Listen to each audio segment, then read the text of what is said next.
So hello everyone, very good evening हो। स्वागत है आप सभी का नर्सिंग अड्डा 24/7 में। मैं विवेक कुमार शर्मा आप सभी का स्वागत करता हूं आपके अपने यूट्यूब चैनल पर।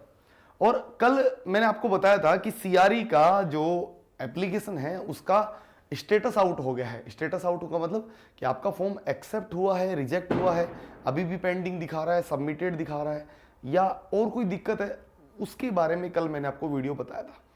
तो उस वीडियो पे बहुत सारे डाउट आए कि सर हमारा ये हो गया वो हो गया। तो इस वीडियो में मैं आपको लास्ट तक जरूर देखना, आपके सारे डाउट क्लियर हो जाएंगे। और अभी भी आपके पास अंतिम दिन बचेगा, कल का दिन, मतलब 14 फेब लास्ट है, आप करेक्ट कर सकते हैं। इसलिए अभी कोई टेंशन मत लेना, अभी वीडियो देखिए तुरंत, और वीडियो को देखने के तुरंत बाद आप शुरू हो जाइए। आपको जो भी दिक्कत आ रही है मैं सारे डाउट इसी वीडियो में बताने वाला हूँ, तो लास्ट तक जरूर देखिएगा। और अगर पसंद आए तो भैया लाइक जरूर कर दीजिएगा। अभी के बज रहे हैं रात के 10 बज रहे हैं ऑलमोस्ट, और 10 बजे भी मैं आप लोगों के लिए वीडियो बना रहा हूँ, तो इसके लिए एक लाइक तो बनता ही बनता है।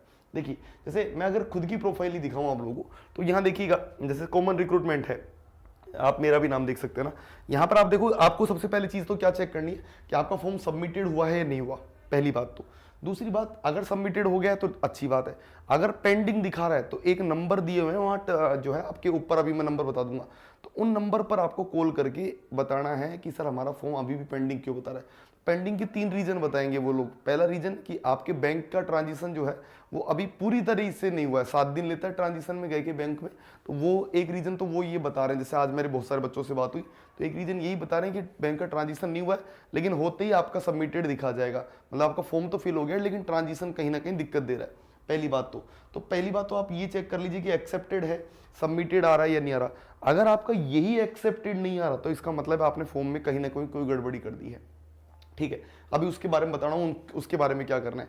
तीसरी बात, अगर आप, जैसे आपके पास यहां एक और है, चेक सब पोस्ट एलिजिबिलिटी, तो आप किस पोस्ट के लिए एलिजिबल है। जैसे आपने मान लीजिए यहां पर कि nursing officer employ state insurance corporation ESIC के लिए है, तो आप एलिजिबिलिटी यस कर देंगे। तो यस होते ही आप भाई, मतलब आप इसकी एलिजिबिलिटी है, यस आप इसके लिए एलिजिबल है। और आप RIMS जो regional institute of medical science Imphal, उसके लिए भी एलिजिबल है, यस, मतलब आपने फॉर्म सही भरा है। तो आपको ये भी चेक कर लेना, कहीं आपकी एलिजिबिलिटी में मलेरिया ऑफिसर आ रहा हो तो फिर आपका इसका मतलब फॉर्म आपने गलत भर दिया, ठीक है। तो अब आपको मैं बताता हूं कि ये दोनों चीजें चेक कर लेनी है। एक तो क्या चेक करना है कि एक्सेप्टेड आ रहा है, सबमिटेड आ रहा है, एक एक्सेप्टेड आ रहा है, और एक चेक सब पोस्ट एलिजिबिलिटी में जाटे कि आपकी दोनों, कि आपने सही में ESIC के लिए भरा है और आपने RIMS, क्योंकि दोनों की एलिजिबिलिटी सेम है, दोनों के लिए भरा है, तो आप यस कर दीजिएगा। पहली बात तो ये। चलो अब मैं आगे चलता हूं। अब आगे चल के आप लोगों से बात करूंगा, देखो कि सर अगर नहीं आ रहा है तो फिर मैं क्या करूं। तो फिर आपको क्या करना है, देखो 2-3 बातें बताता हूं कि अगर आपका ऐसा नहीं आ रहा है तो आप यहां कॉन्टेक्ट अस पे जाएंगे। आप कहां पे जाएंगे, देखो फिर से बताता हूं। आप अगर आपका नहीं आ रहा है, पेंडिंग दिखा रहा है, सबमिटेड नहीं दिखा रहा, तो आप यहां जाइएगा कॉन्टेक्ट अस, और कॉन्टेक्ट अस पे जाके देखो ये नंबर दिख जाएंगे आपको। 4 नंबर है, 1 2, देखो नंबर पे अभी वो भी हो जाएगा ना। देखो कॉन्टेक्ट अस 1 2 3, सब में वही लगाना है ना, 11 4 5, इनमें से किसी भी नंबर पर आप कॉल करो, डेफिनेटली फोन उठा लेता है। मैंने आज खुद ने ट्राई किया, एक बच्चे के लिए कॉल किया था, विद इन 5 से 10 मिनट लगे, लेकिन उसका तुरंत फोन उठा लिया उन्होंने, ठीक है, और उसका प्रॉब्लम तुरंत सोल्व भी हो गया। दूसरी बात, या फिर आप इस पर मेल भी कर सकते हो, examinations@aims.government.in, इस नंबर पर आप कॉल भी कर सकते हो। अगर आपको लगता है कि नहीं सर मैं इस नंबर पे नहीं कर सकता, तो आप यहाँ रिक्रूटमेंट पे जाइएगा, CRE पर क्लिक करिएगा, और इन टोल फ्री नंबर पर कॉल कर सकते हैं, 1811-7898, इस नंबर पर कॉल करके आप संपूर्ण जानकारी उनको बताइए कि सर ऐसा ऐसा भरा था, ये गलती हो गई, तो आपको वो यही बोलेंगे कि अभी 14 तारीख तक आप कर सकते हो। पहली बात तो ये। करेक्शन विंडो ओपन है, करेक्शन विंडो में अभी आप क्लिक कर सकते हो। रेज क्वेरी का ऑप्शन आ रहा है ना, रेज क्वेरी का, यहां पर आप क्लिक करोगे, मेरा लॉग आउट हो गया वो भी है ना, लेकिन रेज क्वेरी पे क्लिक करोगे तो आप लोगों को ये दिख जाएगा, आप लोग तुरंत जो है वो कर सकते हैं। पहली बात तो ये।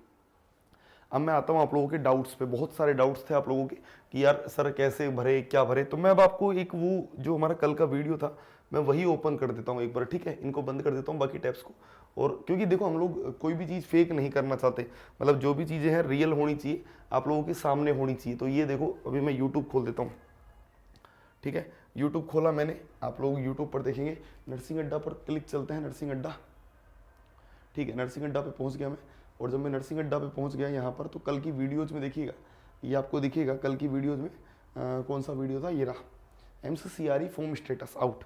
अब जब ये फॉर्म आपने देखा तो इसके अंदर बहुत सारे कमेंट्स भी देखे होंगे, ये देखिए इसके कमेंट्स भी हम लोगों को दिख जाएंगे। चलिए तो मैं आप लोगों को कमेंट्स दिखाता हूँ, ठीक है। कमेंट्स ये दिखेंगे नहीं दिखेंगे, चलो जितने भी दिखते हैं उतने बताता हूँ, ठीक है। दिखेंगे कमेंट। देखो अब बहुत सारे बच्चों के बहुत सारे नए नए कमेंट्स हैं, उनकी बात करता हूँ। जैसे अभी सबसे पहले 2-3 बच्चों की बता देता हूँ आप लोगों को, बाकी की जो भी डाउट होंगे मैं मतलब मेन बता देता हूँ। सर मेरा फॉर्म रिजेक्टेड होने का रीजन बता रहा है not submitted your category certificate, कि आपने कैटेगरी सर्टिफिकेट नहीं अपलोड किया। तो भैया आपने क्या है कि उस चीज़ को है तो ब्लैंक छोड़ दिया होगा, है ना। तो अभी आपको क्या करना होगा, जैसे ये किन ने पूछा, अभिषेक जी ने पूछा है कि सर मेरे सर्टिफिकेट के रिजेक्ट होने का रीजन बता रहा है नोट सबमिटेड सर्टिफिकेट, ये कहाँ अपलोड करना है और कोई बता सकता है क्या। मैंने चेक किया लेकिन कोई ऑप्शन नहीं आ रहा। अरे बिल्कुल आ रहा था, आपने चेक ही नहीं किया। जब आप डॉक्यूमेंट्स अपलोड करने का ऑप्शन आ रहा था, सबसे लास्ट में आपका कैटेगरी सर्टिफिकेट अपलोड हुआ है। जहाँ जैसे ईडब्ल्यूएस है तो ईडब्ल्यूएस, एससी है तो एससी, ओबीसी है तो ओबीसी, उस हिसाब से आपको अपलोड करना था। बिल्कुल आ रहा था। जब आपने कास्ट सर्टिफिकेट, कास्ट जब चूज किया था, वहीं पर आप देखो आपको ऑप्शन मिल रहा था, तो इसका मतलब आपने गलती कर दी। तो भैया आपके पास कल तक का समय है, आप अपना सर्टिफिकेट अपलोड कर दो। अगर सेंट्रल का नहीं है तो स्टेट का कर दो अभी, तो बाद में आप एक एफिडेविट लगा लेना कि भैया मेरे को नहीं पता था, मेरा को मैं या मेरे बना हुआ नहीं था, ठीक है। चलो sir could you please tell it if it is accepted, is there anything to do. अगर एक्सेप्टेड हो गया तो फिर कुछ करना ही नहीं, नथिंग टू डू, है ना, एक्सेप्टेड है, ठीक है। सर मेरा फॉर्म रिजेक्टेड हुआ है, उसमें 2 प्रॉब्लम दिखा रहा है, फोटो अपलोड की और थंब की। तो सर मैंने री अपलोड कर दिया है, क्या अभी वो दोनों एक्सेप्ट हो जाएंगे, प्लीज रिप्लाई। तो आप एक बार उसको क्या है, आप उसको रिफ्रेश करो एक बार पूरा। आपने मान लो फोटो वापिस से लगा दी, साइन वापिस से लगा दिया, तो अब आप उसको एक बार प्रिंट ऑप्शन पे जाइए और प्रिंट ऑप्शन पे जाके देखोगे तो आपको फोटो और साइन अगर सही दिखाई दे रहा है तो इट मीन्स राइट हो गया, नहीं तो अभी भी सही नहीं हुआ। कल आपको शाम तक आपको इस चीज़ को चेक करना पड़ेगा, ठीक है। चलो मैं अगला कमेंट चलता हूँ। क्या हम लोग अप्रेंटिसशिप इंडस्ट्री का एक्सपीरियंस ऐड कर सकते हैं। अगर देखो ऐसा कोई फायदा नहीं है, केवल एक्सपीरियंस मांगा है जीएनएम वालों से, 50 बेडेड हॉस्पिटल, बड़ी सीधी सी लाइन है, इसके अलावा कोई एक्स्ट्रा ऐसा नहीं मांगा है ना। अगला सर क्या सर पोस्ट बेसिक बीएससी 2024 का आप पास आउट है, रजिस्ट्रेशन आया नहीं है तो क्या पीबी यूनिवर्सिटी के बेसिक पे फॉर्म एडिट करके फिल कर सकते हैं।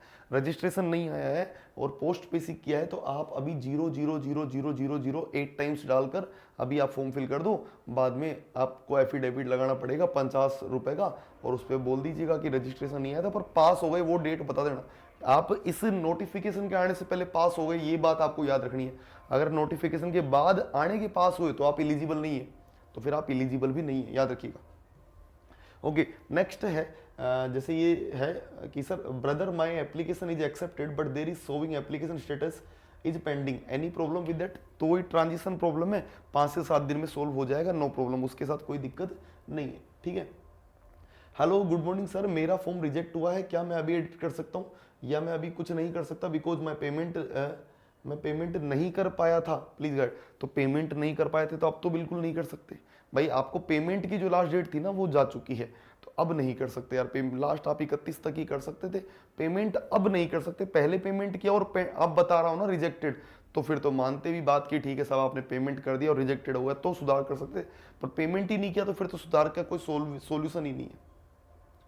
सर एडिट का ऑप्शन नहीं आ रहा है, ओनली एग्जाम फी सबमिट नहीं किए हैं रेस्ट। अरे तो एग्जाम फॉर्म ही सबमिट नहीं, जब फीस ही सबमिट नहीं करी तो एडिट का ऑप्शन कहाँ से आएगा, नहीं आएगा ना। सर एक्सेप्टेड हो गया है बट एडमिट कार्ड और एग्जाम डिटेल्स नहीं मिल रहे हैं, अभी एडमिट कार्ड नहीं आएगा, अभी एडमिट कार्ड आने में समय है। अभी जब एग्जाम 26 से 28 फरवरी है तो उससे पहले आएगा, लगभग 5-7 दिन पहले, अभी नहीं आएगा। सर सब पोस्ट एलिजिबिलिटी में 2 पोस्ट शो हो रहा है, कैसे पता चलेगा कि ईएसआईसी के लिए एक्सेप्ट। अरे तो दोनों हो रहे हैं ना, मतलब एक ईएसआईसी के लिए हुआ है, एक आरआईएम्स के लिए हुआ है, इसका मतलब आपने सही भरा है। Sir secondary higher secondary education का वेरी करता है क्या, ये मैंने सिर्फ ग्रेजुएशन दी थी, कोई इशू नहीं है। अगर आपने केवल ग्रेजुएशन डाली है और अगर आप एडिट कर सकते हो 12th की डाल सकते हो, डाल दीजिए, नहीं तो कोई इशू नहीं है। सर पहले एग्जाम कौन सा लेगा, सीबीटी या स्किल टेस्ट। ऑब्वियसली पहले सीबीटी लगेगा बेटा, पहले स्किल टेस्ट कभी भी नहीं लगता है। अगला कमेंट है, dear sir I have applied for the multiple post and my application status so rejected due to PWBD certificate is not updated invalid and would like to inform that you am not PWBD candidate and I have selected PWBD option, so no in my I have selected PWBD option no। बेटा इसका मतलब गलती से हो गया होगा, तो अभी भी ऑप्शन है ठीक करने का, अभी ऑप्शन है ठीक करने का, कर दो। 14 तारीख से पहले आप ठीक कर सकते हो, उसके बाद नहीं कर पाओगे। सर रिजेक्टेड है as per the details provided in the application form, multiple different education qualifications are required in same period, overlapping period, attention drawn to take note to close E section 13 legal dispensary action, you are therefore required to log in the credentials and complete the registration process। आप अभी भी 14 तक ठीक कर सकते हो। आपने गलती कर दी है, मान लीजिए कि मल्टीपल डिफरेंट एजुकेशन आपने अलग अलग चूज कर दी है, मतलब एक कॉलम ऊपर का कर दिया, एक नीचे का कर दिया और नीचे का कर दिया, तो आप अभी इसको ठीक कर सकते हो, 14 तक बाद में नहीं कर पाओगे ना। एप्लीकेशन एक्सेप्टेड हो गया है but eligibility set wrong select करे थे, उस लिए सब पोस्ट एलिजिबिलिटी में रोंग आ गया है, एडिट कर सकते हो, 14 तारीख तक एडिट कर सकते हो ना, एडिट कर दो। ESIC के लिए सेट में कौन सा चूज करना होगा, प्लीज कैन टेल मी। देखो आपको जब ESIC किया है ना तो आप लोगों को साफ दिख रहा है BSc नर्सिंग वाला, नीचे से शायद तीसरा या चौथा कॉलम था, वो एडिट करना था, वीडियो बताया था मैंने, वीडियो भी बना के बताया था, देख लेना आप एक बार। नेक्स्ट है सर सेट के हिसाब से सब पोस्ट वाले में नौकरी या एडिट एप्लीकेशन करके भरना पड़ेगा, सब पोस्ट में शो हो रहे हैं विभाग नहीं, वो मतलब सब पोस्ट में हो रहे हैं, इसका मतलब आप इन दोनों पोस्ट के लिए एलिजिबल है ना, अलग से कुछ नहीं करना है आपको। अगला है भैया मैंने ब्लू बैकग्राउंड वाली फोटो अपलोड कर दी है। अरे व्हाइट में लगानी है बेटा ना, व्हाइट में लगानी थी, वैसे चल जाएगा, कोई दिक्कत नहीं है ना, फोटो चेंज कर दो जल्दी से, कोई दिक्कत नहीं है, जबकि वहां व्हाइट बैकग्राउंड मेंशन किया तो आप फोटो को चेंज कर दो, हो जाएगा आपका, ठीक है। पासवर्ड में क्या डाले, रजिस्ट्रेशन नंबर डालना है। अरे पासवर्ड आपने जो डाला, मतलब जो फॉर्म बनाया था या जब फॉर्म भरा था तो आपने एक पासवर्ड बनाया होगा ना, तो वो डाल दो। भाई ये बताएं कि सब पोस्ट एलिजिबिलिटी शो हो रहा है, जो पोस्टिंग वो बता दिया मैंने ना कि वो मतलब आप इस चीज के लिए एलिजिबल हो, सबमिटेड दिखा रहा है, ठीक है। पासवर्ड कौन सा डालना है, जो आपने भरा था। उसके अलावा सर मैंने अप्लाई किया बट मेरी एप्लीकेशन नहीं दिख रही है, ऐसा कैसे हो सकता है, आपने अप्लाई किया तो रजिस्ट्रेशन नंबर डालो, मोबाइल नंबर डालो, आपको दिख जाएगा। मतलब ऐसे करके बहुत सारे कमेंट है, लेकिन जो मेजर कमेंट्स है वो मैंने आपको सारे बता दिए हैं। मतलब अल्टीमेटली वही चीज़ें हैं कि अभी भी आपके पास ऑप्शन है, कल 14 तारीख तक आप अपलोड कर सकते हो। और फिर भी अगर आपको कोई बहुत ज़्यादा दिक्कत आ रही है तो इस पोस्ट के नीचे अभी कमेंट करना, कल तक कमेंट करो, मैं पढ़ रहा हूँ और उनका डेफिनेटली मैं आंसर करूँगा जितना भी हो पा रहा है। ऐसा नहीं कि हम लोग आंसर नहीं कर रहे हैं, देखो मैं आपको बता देता हूँ, है ना। कुछ चीज़ों पर तो मैं पर्सनली जो है वो रिप्लाई भी कर रहा हूँ। जैसे देख लो, इसी पे देख लो, सर एडिट एक बार नहीं होगा या बार बार कर सकते हैं, ओनली वन टाइम, जैसे मैंने खुद ने रिप्लाई किया विवेक शर्मा, ठीक है। कुछ चीज़ों पे तो मैंने खुद ने रिप्लाई किया, देख लो आपको दिख जाएगा कि जो मेरे को लग रहा था ना कि जिनमें रिप्लाई करना चाहिए उन पे मैंने खुद ने भी किया है, आप देखेंगे ना। जैसे यहाँ पर देख लो अड्डा ने भी किया है ना, तो मतलब आपको समझ में आ जाएगा कि हम लोग आपकी कितनी हेल्प करने वाले हैं, ठीक है। साथ ही साथ आप यहाँ जुड़ सकते हैं और RRB के बैच में जुड़ सकते हैं। RRB का बैच आप लोगों के लिए है सफलता बैच, अंतिम बैच जो स्टार्ट होने वाला है 18 फरवरी से। नीचे दिए गए नंबर पर कॉल कर लो 9958776247 और फिर आप अपनी सफलता को एकदम जो है चूज कर सकते हैं। फिर मिलते हैं आप लोगों से नई वीडियो में, तब तक के लिए bye bye, take care, thank you so much.